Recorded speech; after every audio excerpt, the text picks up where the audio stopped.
Coffee lovers. Today we are going to talk more about beans and how we roast beans and where we get beans from. Right now I'm in Portland, Oregon, so I would like to talk more about our slow roasting process and more about like what kind of beans we use, because we have been getting so many compliments from our customers.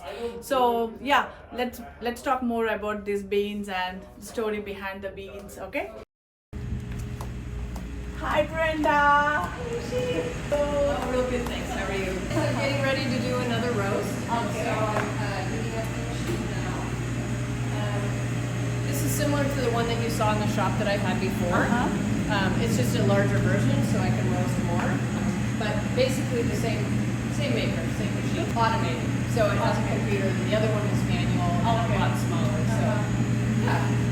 So I'm getting ready to roast some Brazil, and that's one of the main components in the espresso that I sent to you. Can you show us some roast? For sure. So this is the control panel. Then we load the hopper.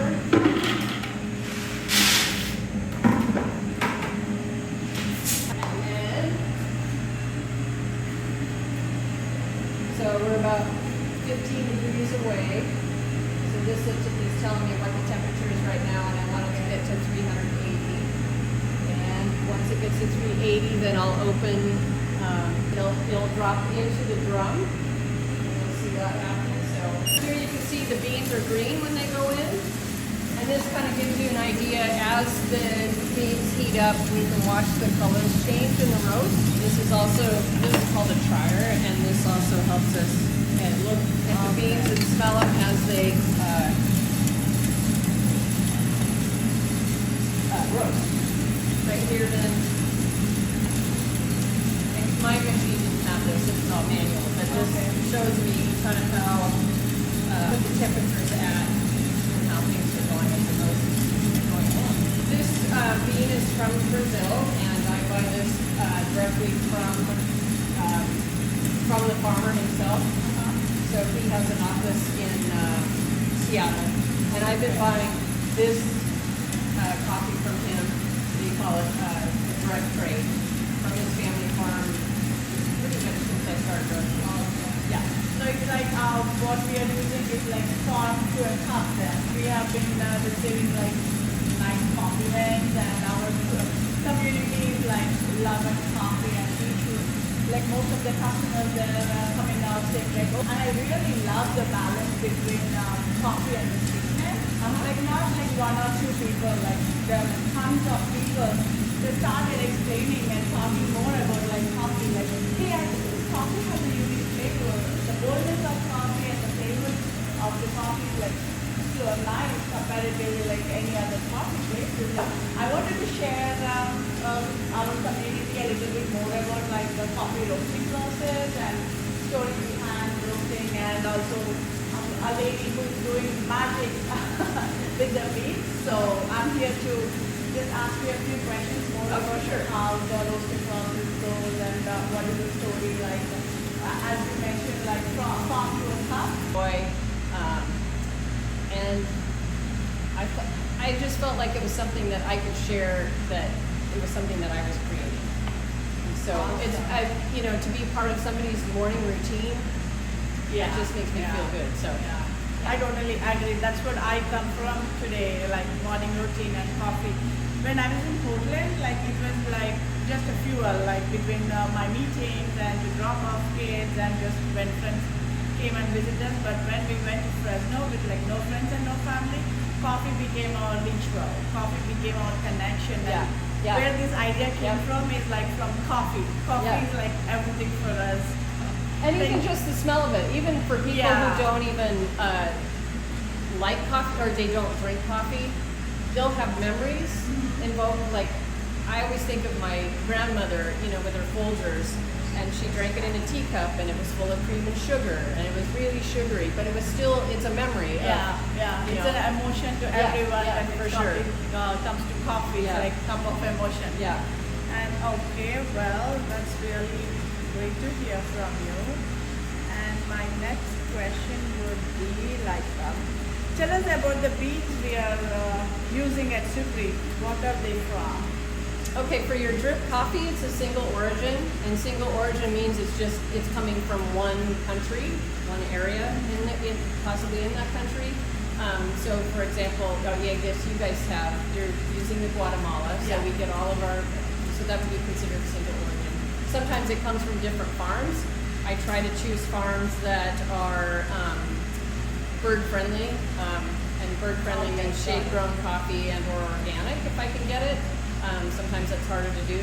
I do like to support women farmers as well, so some lots will be from a women produced co-op, and so that's fun to support them as well. The espresso is a blend.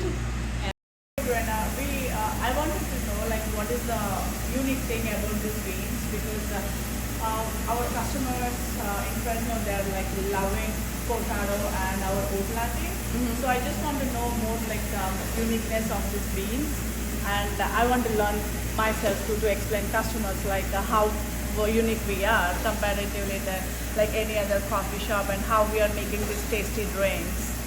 Well, it sounds like you found the perfect milk, and that has a lot to do with how a drink will taste. Is the quality of your milk.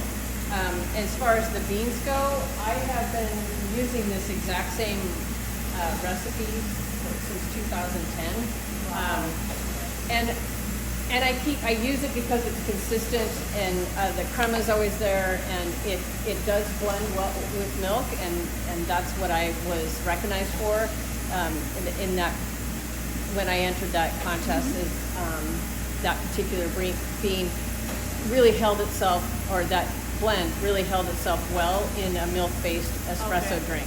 You know, and the farm that I work with, I've been buying beans from them, since 2010, and the other two components of the espresso, I work with, and it has a lot to do with your partners, right?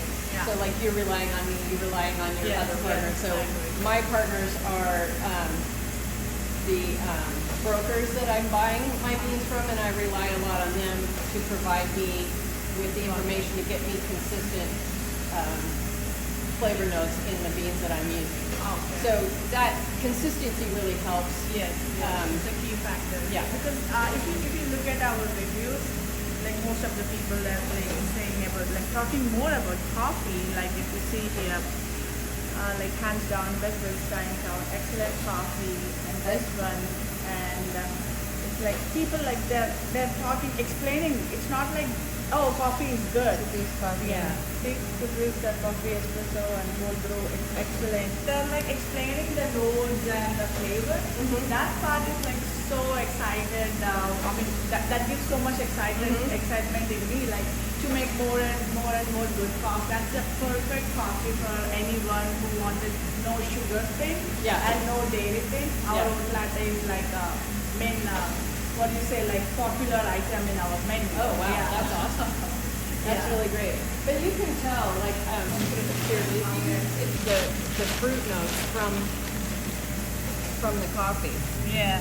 If you stick your face in there, you can smell, should be able to smell blueberry. Fruity flavor. Whereas, this is from Sumatra, and you can even see the color. Oh yeah. Even though this is from Indonesia, but it's a lot more grassy. Oh yeah. Matcha. Yeah. And this is your fruit, your more fruitier coffee. So which one will you use for espresso? This one. This one. Oh, yeah, okay. This one I use. It's just a single origin, and sometimes I blend it. It's for Guatemala. No, this is the Sumatra. Sumatra. Okay. Yeah.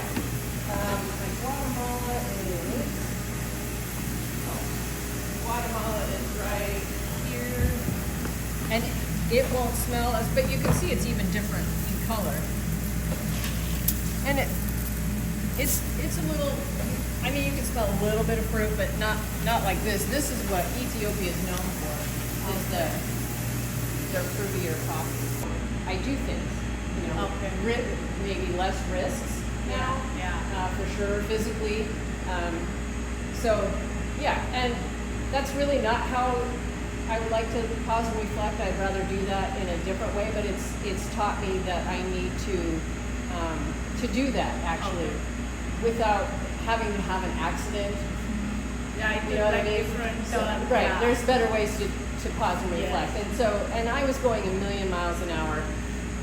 And when I started roasting coffee, you know, I live on an island and it's a wildlife bird refuge, which is why I have all the birds on my coffee bags. But you know, when I started doing that, I would have my 1 cup a day made in a pour over, and I would go sit outside and you know listen to the birds and Oh, that I mean, and that's it. You know, that's all I need. And it's like, you know, you just get 5 minutes of that, and there's a lot to that. Yeah. And when I fell, I was not listening to anything. I was, you know, really moving hard and fast, and you know, you just caught up in life. You got a kid in college, and you got to work, and you know, bills and this and that, and you know, I took a beating, and Yeah. so Yeah. that's my most recent pause and reflect. Oh, So- okay, okay. so- Thanks for sharing. It's Yeah, like, and it's worked out great. I think you know, it was time.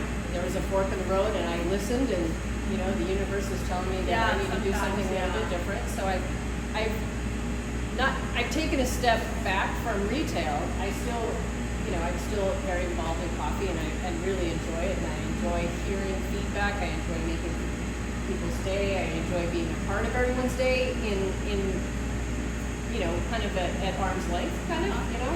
Yeah. Just you know, I'm putting my coffee out there, and people choose to enjoy it. It It's makes not me a feel small good. thing Yeah. giving away your favorite Yeah. thing, right? Yeah. Yeah, that's what, like, even at Supri, like, we encourage our customers, like, Supri is kind of a cozy and comfortable space where we created it like that. So we encourage our customers to, like, pause, sit and relax. Like, we want them to enjoy, like, what they're drinking rather than, like, going on paper cups or anything.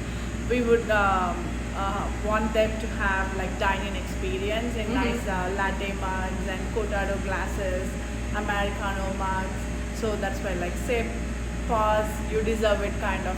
Well, the fun thing. part about that too is you get to. So Brenda, it's like Supri is more about like sit and relax kind of, and pause and you deserve it kind of thing. So I would like to know in your personal life whether you have that kind of moment where you need to like pause and you took a break and just come back with something different. Have you had any of that kind of experience in your life? Oh yeah. So this is Brazil, and this is one of the components in the espresso. I don't like to roast dark. Most of my roasting is just medium roast. Even my dark roast isn't super dark, and it's not for everyone. Some people would like it darker, like some of my darker roast is like darker, but I just feel like you can get more, you can taste more of the flavor. Yeah, it's not like a burnt flavor kind of thing. It's real. Or the roasting, like, Yeah. and I do like the roasting flavor. I mean, I don't mind Starbucks. Yeah. For cold brew, I don't mind it. But I like a little bit of roasting flavor, but I think my customers really enjoy more of a medium. It's surprising part for us is like, I mean, already we got like regular, not like handful, it's like more than that. Like what you said, like they recognize the coffee body and everything. Like your cold brew is different. I know, like we use cold brew, like brew bomb machine for it, but if we use good beans only we can get out of it, right? So even we have like now regular every other day. We have regular customers for cold brew. Like at the time I used to do like 2 pounds something like cold brew, but we started like at least 10 liters of cold brew every week. Oh, you're kidding. It's been like selling super fast. Yeah. Yeah, even our baristas are like, they just want to drink cold brew, like direct. Really good. I don't want any green top or I know. I don't want to add anything. Yeah, and it's interesting. Magic for me, like where I fell in love with these and I did not expect customers to get the same feeling like that, where I can like feel, I'm so excited about that matching feeling between like what I got when I had this coffee versus like what community is showing. It's like unique flavor. Yeah. And even most of the coffee shops, like whenever I order for Americano, I don't see the difference between the coffee and Americano. But when I make Americano at Supri, the nice espresso crema, it the Yeah. cup. Yeah. It's really a good feeling. And in Supri we serve like we mostly encourage customers to dine in rather than using paper cups.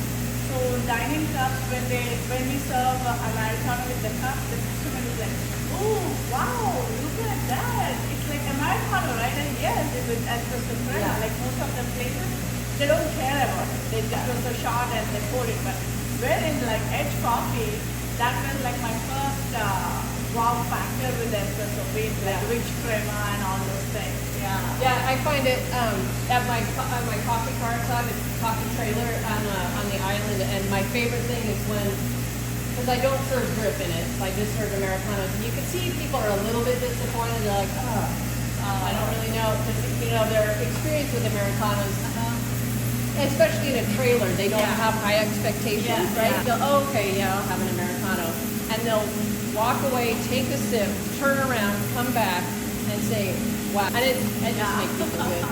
Yes, true. I totally agree. You can really tell if I have a lid on it and I take the lid off, you can really, Whenever I cut the bag, it's like it's Yeah. heaven. yeah, it's nice, huh?